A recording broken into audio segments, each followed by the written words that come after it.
All right, I use this one.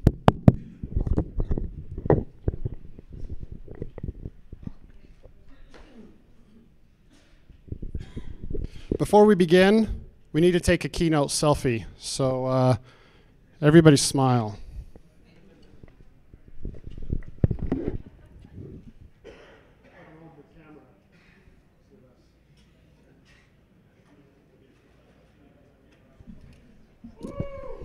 Sweet, thank you. All right, I'm excited to be here. My name is Toponce. I'm a local Utahn. I live up north in Davis County. There was a few accidents on I-15, so I was a little nervous I wasn't going to make it, but I'm glad I left in time, so we're good. I'm going to talk about crypto. And just in case you're confused, crypto does not stand for cryptocurrency. It refers to cryptography. If there's any doubt, come see me afterwards. I'd like to share my story, how I got into cryptography. When I was asked to be the keynote by Bryce asked, can you inspire these local Utahns to maybe get interested in cryptography? It's been a long passion and hobby of mine for years, and I thought absolutely. So I think the best way to do that is show you how I got into cryptography. So I'm just going to tell stories. I'm not going to go over industry standards. I'm not going to go over best practices. I'm just going to tell a story. Does that work? All right. So we need to go back to 1989. I'm 12 years old. I'm entering the 7th grade. And I am your typical backwards, introverted, freckled, left-footed nerd. I was into Dungeons and Dragons, solving Rubik's Cubes, playing video games, reading comic books. I wasn't in the student body president or whatever. I didn't do sports, right? And my friends and I were just your typical run-of-the-mill nerds. So we like things like J.R. Tolkien and The Hobbit. One of my friends, Quint Wheeler, loaned me his copy of the book, and I had already been familiar with The Hobbit. I'm not sure if you guys have seen that old 70s cartoon movie. I think 70s, maybe 80s. Yeah, it's awesome. It's a good movie. So I was familiar with The Hobbit, but I hadn't read the book. So I read the book, and it's a good book, a bit academic, I think, for maybe a seventh grader. But what stuck me was the map at the front. And with most fantasy books, there's typically maps about where the character's going to be moving around. But what struck me was those characters, that cryptic message underneath the desolation of Smaug. I had never seen anything like that before. I didn't know what I was looking at. What is this, right?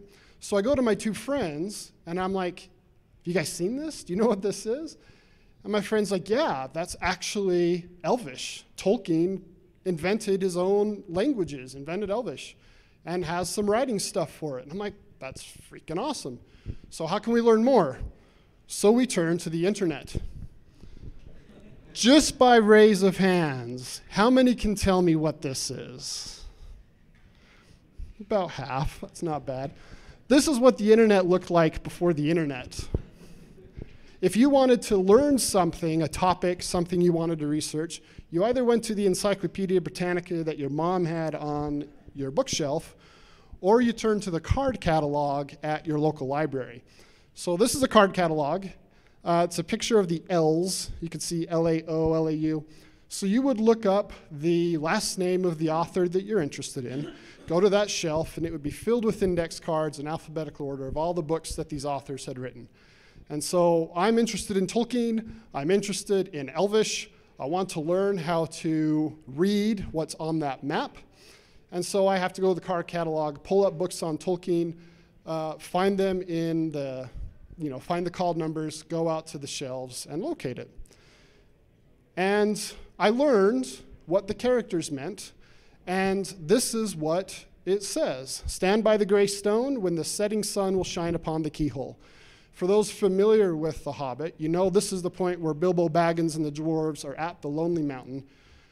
Rather than going through the front gates, they're kind of taking a back door, but they can't find the door. So here's this riddle that they're presented with, and they need to try and figure out how to get into the mountain.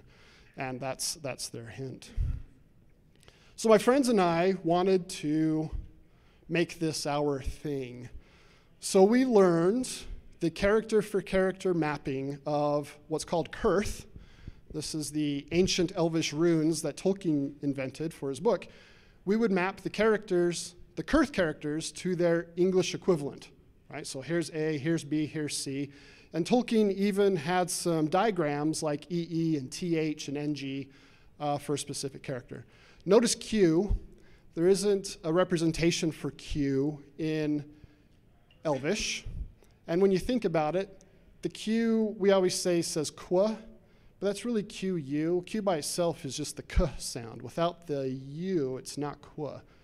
So in place of that, you'll notice the characters for Q are actually the characters for K and W. But we internalized this. We made this our thing. We were fluent with it. And by the end of 7th grade, we could read and write English using Kurth just as good as we could do it with English characters. We didn't need a lookup table any longer. So if I wanted to transcribe the quick brown fox jumps over the lazy dog in Kurth, that's what it would look like, right? And we could make sense of this. We could read it. And this is how we passed notes in class and in the locker hall and in the cafeteria, which means that when we got into 8th grade, new year, my German teacher, Craig Jessup, Herr Jessup, told us at the beginning of the school year that if he catches us passing notes, he'll confiscate the note and then read it in front of class. Okay? You can see where this is going. So my friend and I, who were taking the class together, got a note confiscated by the teacher. And we weren't worried. It's written in Kurth. Who else reads Kurth? The teacher goes up to the blackboard. This was before whiteboards. It was a chalkboard, chalk. Grabs a piece of chalk and transcribes the Kurth on the blackboard and then slowly translates it into English. I don't remember what the note said, but I do remember I was awfully embarrassed. I just wanted to hide in my desk, right? So it turns out there are more nerds than just myself and my friends. So we went back to the drawing board. Now, we were Boy Scouts, so we were avid readers of Boys Life magazine. Who subscribed to Boys Life magazine? Who read the articles in Boys? A few, yeah, liars. In the back of Boys Life was a catalog where you could order stuff, and very gimmicky stuff like fake vomit, fake dog poop. There was a hand buzzer that you could put on your finger and shock the person when you shook their hands. There was a book about how to learn how to throw your voice, and other whoopee cushions, other silly stuff. But what we were interested in was this cipher disk.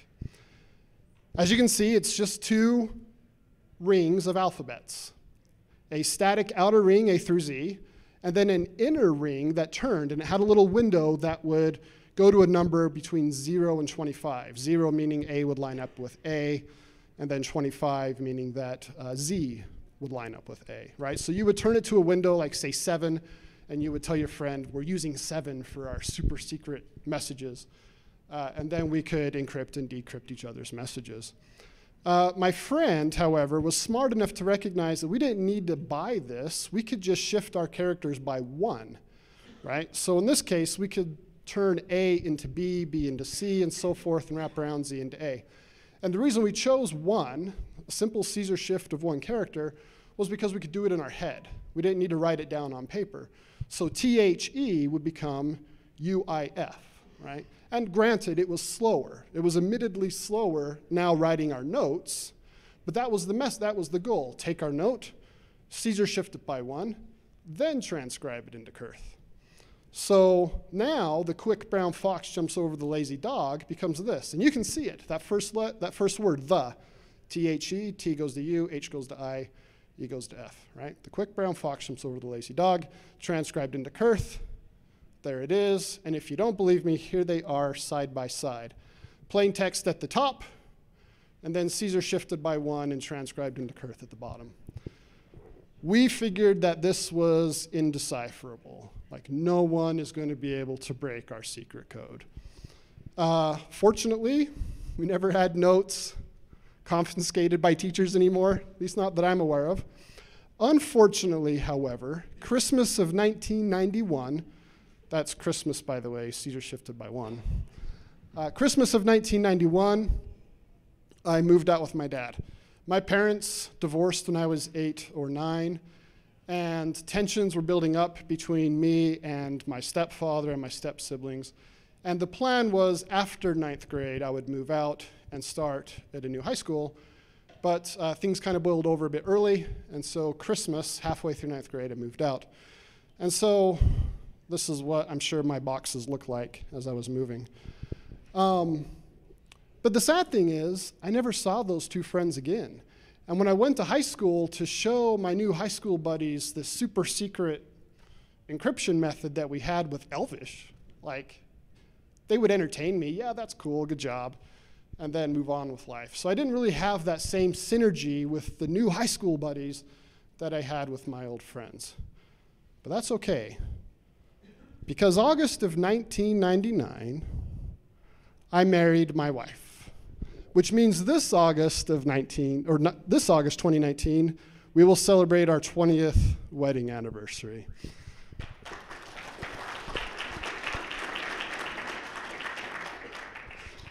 And she and my daughter are sitting right over there. So make sure to congratulate them, embarrass her a little bit afterwards. But I share this because I don't know if any of you have been able to share something special with someone special. But a few years ago, I created a Twitter account called CypherMonkey. And my goal was to create visionary encrypted puzzles, post them to Twitter, and then you could solve them. And I had 4 difficulties: easy, medium, hard, and extreme. And easy, I just gave you the key directly. All you had to do was pull up the visionary table and do a direct decryption. Medium, I gave you part of the key. Hard, I only gave you the key length. And then the extreme, I didn't give you any hints about the key. You're on your own, okay? Well, my wife decided to take it on herself to learn the visionary cipher. And for Valentine's Day one year, she wrote me visionary encrypted Valentines. And she cut these out on little construction pieces of paper and scattered them through the house for me to find, kind of like as a scavenger hunt. So even though I don't have my 2 friends where I can do Caesar shifted Elvish, I have a wife that's willing to write me visionary encrypted Valentines. So I think that's pretty cool. All right, moving forward, 2002, I stumble upon a book called Silent Years, an autobiography by J.F. Byrne. It's interesting because J.F. Byrne was actually friends with James Joyce, and he shares some memories with James Joyce. For those of you who are book nerds, this is James Joyce of Finnegan's Wake. That James Joyce, the author James Joyce, right? So it's kind of cool that J.F. Byrne has this connection. His timeline is interesting. He was born in Dublin, Ireland in 1880. In 1910, at 30 years old, he emigrates to the United States, lands in New York City, and then in 1918, he invents his own hand cipher called the Chaocipher, kind of a mix of chaos and cipher. And he firmly believed that this was 100% indecipherable. This was a truly unbreakable cipher.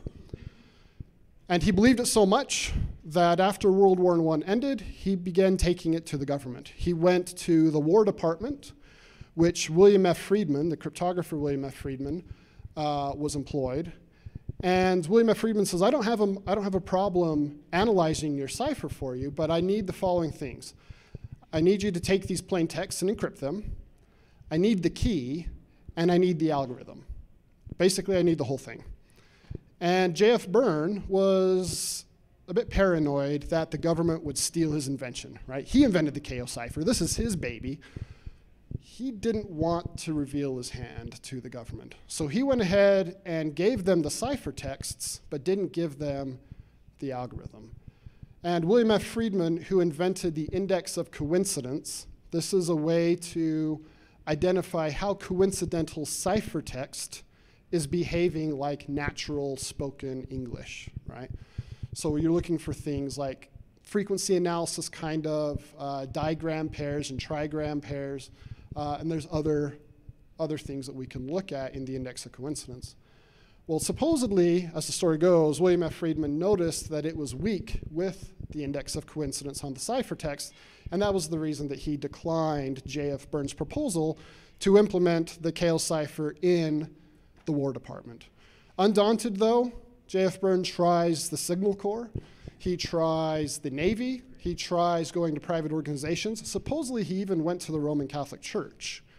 But in every way, he's thwarted. No one's interested in taking up the algorithm or the cipher because he's not willing to share the algorithm with them. He thinks that the ciphertext should stand on its own. They should buy it out of faith first.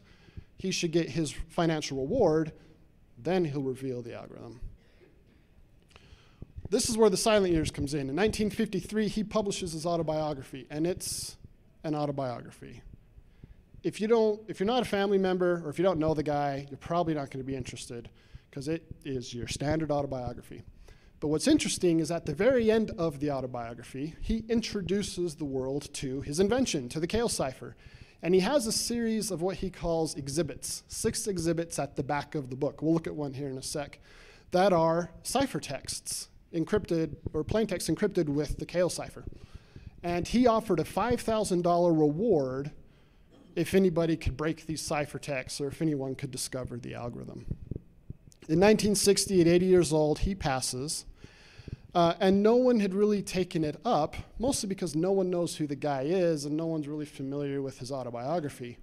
But David Kahn, the historian, journalist, and author, publishes his first book called The Codebreakers.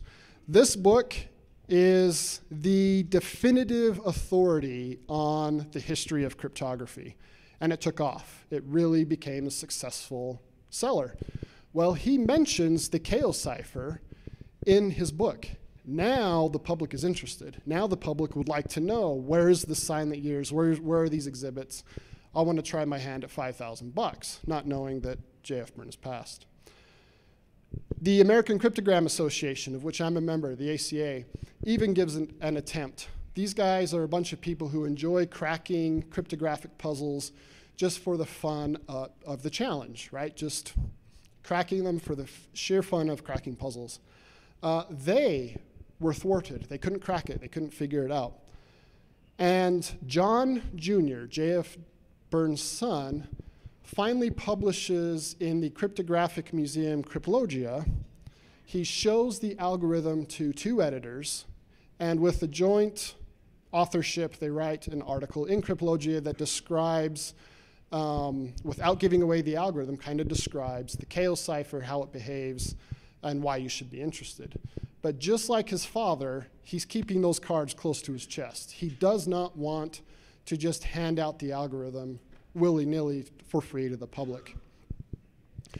Moshe Rubin is the lead cryptanalysis of the Chaocipher, and after reading the Codebreakers in 2008, he decides to give it a shot. So he and a few of his cryptographer friends and some mathematicians start going after it. It's interesting, coincidentally, that year, John Byrne Jr. passes. And that's significant here in a second. But this is what one of the 6 exhibits looks like. Okay, this is a scan out of the back of the page, back of the book, Silent Years. That very top line is the plain text, "All good, quick brown foxes jump over lazy dog to save their party." And then there are 24 ciphertexts following, right? So it's encrypted 24 times with the Chaocipher. And here's $5,000 if you can discover the key and the algorithm that pulled off that encryption. And there's 6 of these guys. Well, in 2010, the Chaocipher was revealed. When John passed away in 2008, his widow, Patricia, decided that maybe the world at large should know the Chaocipher. So she donated all of J.F. Byrne's Chaocipher work to the National Cryptographic Museum in Fort Meade, Maryland in 2010. And it was that donation that now revealed the algorithm. And this is how the algorithm works. It's 2 wheels that are physically connected together, kind of like a 1-to-1 gear ratio. So when you turn one wheel, the other turns with it. You had a plain text wheel, which was typically the right wheel, and a ciphertext wheel, which was the left. Both wheels had the full alphabet A through Z, 26 characters. And the operation was that you, when encrypting, you would turn the plain text wheel and move your plain text character to the zenith of that wheel.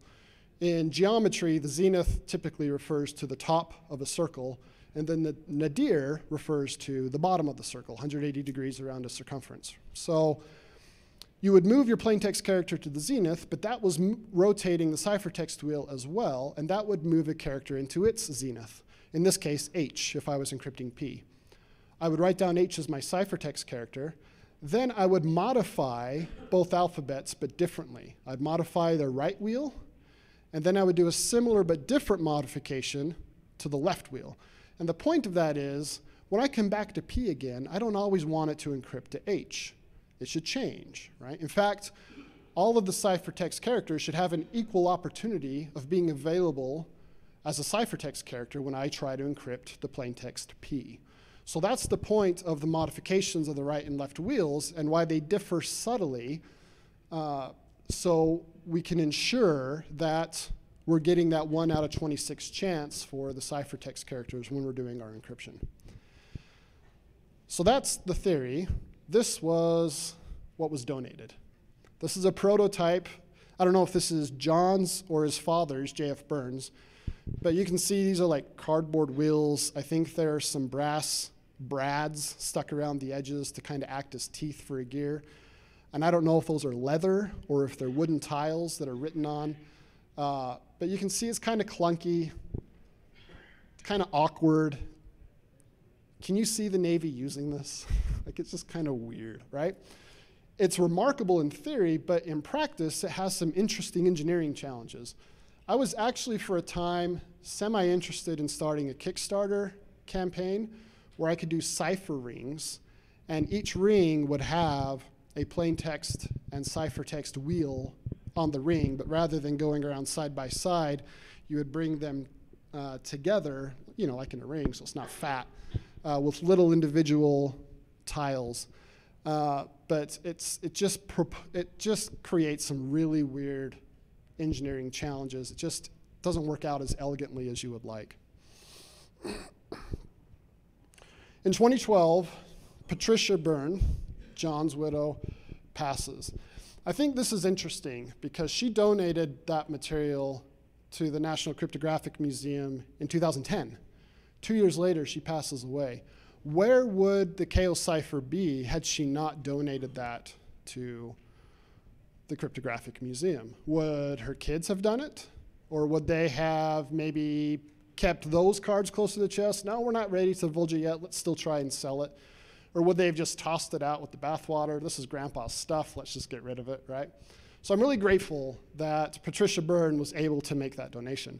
But this is also an interesting year because this is the year I got hired at X Mission.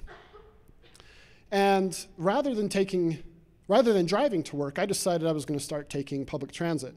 And that would free up 45 minutes of my time one way, or an hour and a half per day, where I could just do something rather than drive, right? And so I decided to read, and I picked up Cryptonomicon by Neal Stephenson. Now I'm just curious, who's read this book? Got a few. If there's any book in here that I recommend, it's this one. This book is fantastic. It's hilarious, it's romantic, it's intense, it's got a great pace. Absolutely highly recommend this book. And if you are at all interested in cryptography, even in the slightest little bit, this book is amazing. I'm just telling you, and it's not overly mathematical, it's not overly technical. It's a great, easy, fun read. Highly, highly, highly recommended. But Cryptonomicon is two timelines told in parallel. There's a World War II timeline and a modern day timeline. In the World War II timeline, there's this character named Enoch Root, who is a World War II prisoner of war.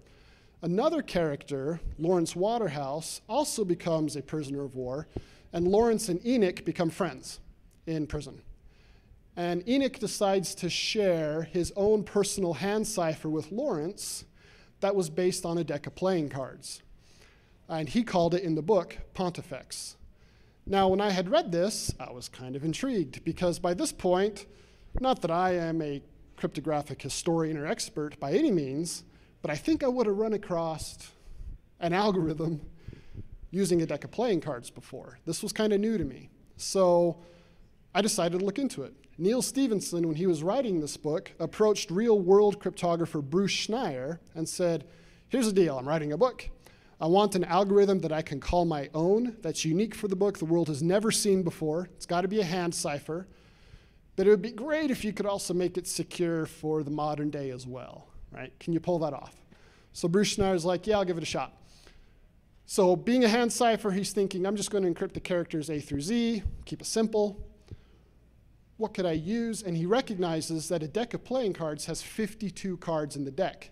This is exactly twice 26.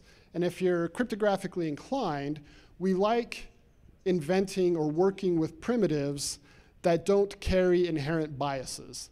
Because 52 is a multiple of 26, then that means that all my characters A through Z should be, if I design the algorithm correctly, should be equally likely. I'm not dealing with an inherent bias. Like some playing cards only have 48 cards in the deck.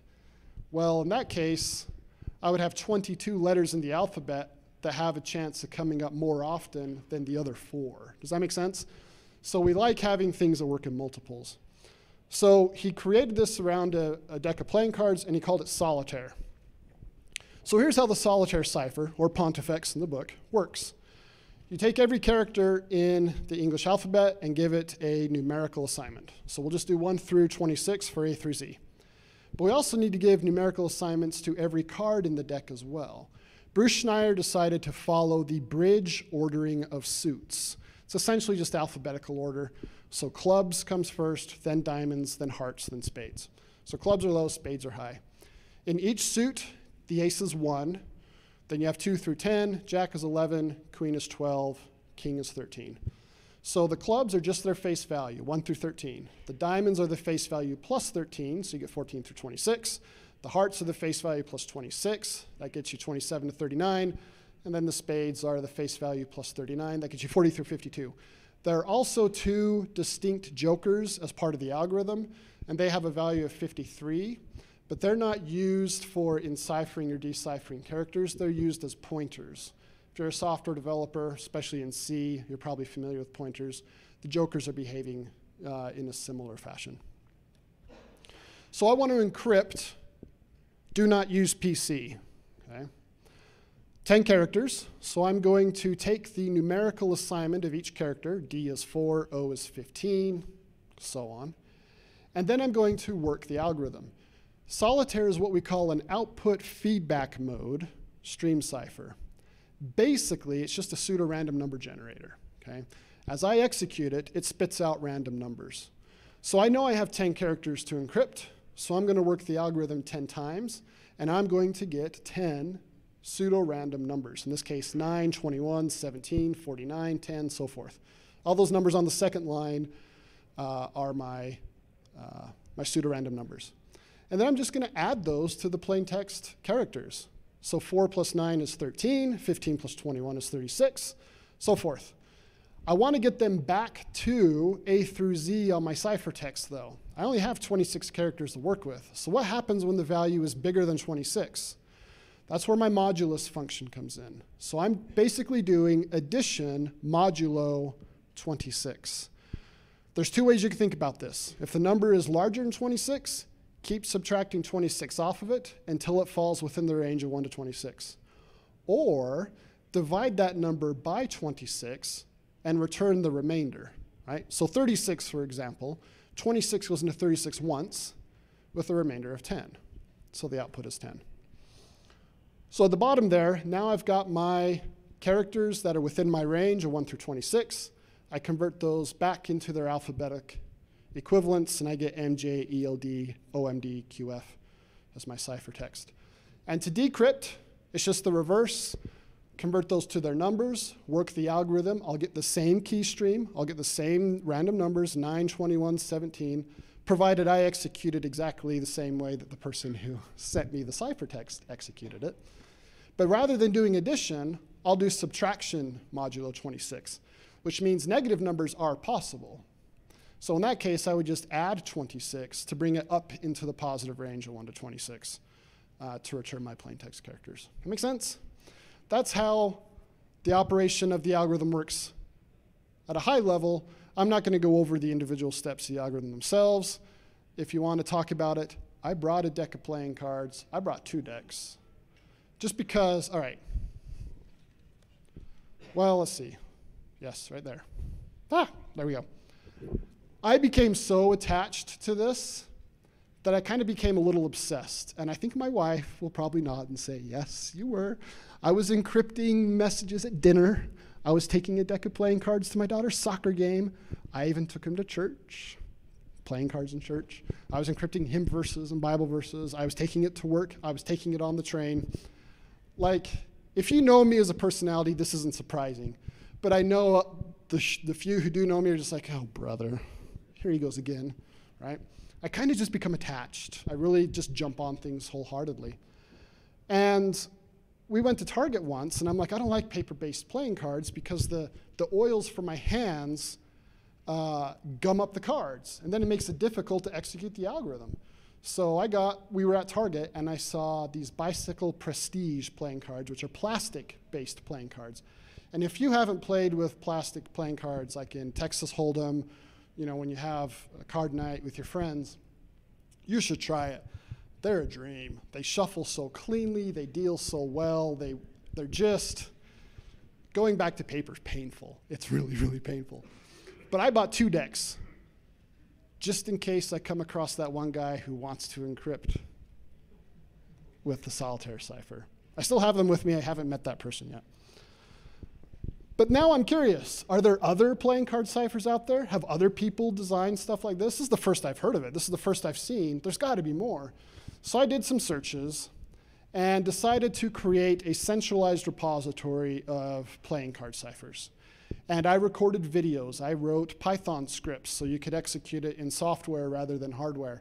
And I've been working on analyzing their security, analyzing their cryptographic strength. Are these decent, or are these just stupid toy ciphers? And what's interesting is you could boil them down into 3 categories. There's dynamic substitution, which is dependent on the message. The message drives the state changes of the deck of cards. There's the output feedback mode, like Solitaire, where it operates independently of the message. And then we have a couple other designs. Deck uses linear feedback shift registers. Quadablock uses double columnar transposition with a straddling checkerboard. That's a mouthful for you. But notice on there's 2 I want to point out. So there's Solitaire. You see that in the output feedback mode column. But Chaocipher, wait a minute. That's not a playing card cipher. Those are mechanical physical wheels, right? Well, there are 2 wheels. They're of 26 characters each. That's 52 characters. There's only 2 colors in the deck, red and black. So I have 26 black cards I could use for my plain text wheel, and 26 red cards I could use for my ciphertext wheel. I now have a workable, elegant, bare metal solution of the Chaocipher with a deck of playing cards. And I actually reached out to Moshe Rubin, that cryptographer I mentioned earlier. I said, hey, check this out. What do you think? And he liked it so much that he published an article in Cryptologia and mentioned my YouTube video and my playing card ciphers. And I got a few emails from like scary real-world cryptographers saying, can you tell me more about this? Yeah, I guess, right? But that's kind of cool, like kind of putting my name on the map a little bit in the footnotes. But that was fun. But I also had to try my own attempt. So in the output feedback mode column, at the very bottom, you'll see Talon. This is my design where I try a output feedback mode approach to encrypting with a deck of playing cards. It turns out it has an interesting weakness, and so I'm back to the drawing board redesigning it, and Talon version 2 will maybe come out later this year. This is kind of fun. 10 designs, 10 playing card ciphers, all radically different from each other, all with decent levels of security. So here is how I assigned the Chaocipher. I need black and red characters, or black and red cards for every character in the deck, or every character in the alphabet, right? I can talk. So A through M, I'll assign hearts and spades, red and black, and then N through Z, clubs and diamonds. So the plain text U, for example, would be the 8 of clubs, and the ciphertext K, for example, would be the jack of hearts, right? Does that make sense? So I can now encrypt the Chaocipher with a deck of playing cards, and someone else could decrypt it with the wheels, and vice versa. That's totally compatible with that approach. So now we have to take it further. Playing card ciphers are interesting from a symmetric perspective, from a secret key perspective, where both you and the recipient are sharing the same key. But what happens if that key is leaked? What if someone else gets a copy of it? Then they can intercept the messages and read them without me knowing, without us knowing. So I started asking questions. I went to the American Cryptogram Association conference last year, where I presented on playing card ciphers. But then I started asking some questions. Can I do asymmetric public and private key cryptography by hand? So I'm looking into that. And some of you who are familiar with RSA are probably thinking, yeah, you can do RSA by hand. Yeah, but I want to see if I can have a practical approach with legitimate security margins. The problem with RSA is I have to deal with very large prime numbers, and it's just not practical to do by hand. Most calculators have 12-digit or maybe 14 or 15-digit precision, and I'm dealing with primes that are 100, 150 digits in length. So this just isn't practical from that standpoint. So RSA doesn't fit, but maybe lattices, which are n-dimensional matrices, or Latin squares. There are a few problems that are NP complete that would make good candidates for asymmetric designs. Symmetric security, secret key security, we saw that with playing card ciphers. You can also do cryptography with calculators, just a straight scientific calculator. Key derivation functions. Can I take a password and turn it into a 200-character key to encrypt my 200-character message, right? So there's a few approaches there. I've spent some time thinking about that. Secret sharing is dividing up a secret key n ways. Say I've got 3 people, divide the key into 3 pieces, and no person can decrypt the message unless all 3 pieces are brought together to pull it off, right? So 2 of the 3 aren't good enough, 1 of 3 is not good enough. You need all 3 pieces to reconstruct the key and decrypt the message. Integrity and authentication, this is where I spent the most time, and I've got quite a bit here, and I'm kind of hoping, there's a cryptographer in Europe that I've been chatting with, which I'm hoping can turn this into a paper for Cryptologia. That would be fun to publish, officially publish a paper. That would be like my first step into the real world. But lots of these hand designs don't offer message integrity, which means that if I happen to have a crib or a part of the plain text, and I know where it goes at the beginning or the end, I can discover that piece of the key and then encrypt something else with that key, and the recipient would not be the wiser. Like the one-time pad. We say the one-time pad is the only unbreakable informational theoretical security cipher out there. Truly unbreakable. Sure. But if an adversary has a crib of the message, then they can use that crib to discover the key and use that key to encrypt something else. So you could say rendezvous at 3 p.m., and he could chop that out and put in, drop $3,000 at the rendezvous point or something analogous. And the person decrypting it would not be the wiser, would have no idea that the message was manipulated. So that's the whole point of message integrity and authentication, is to provide those assurances. Random number generation, we see this with coins and dice.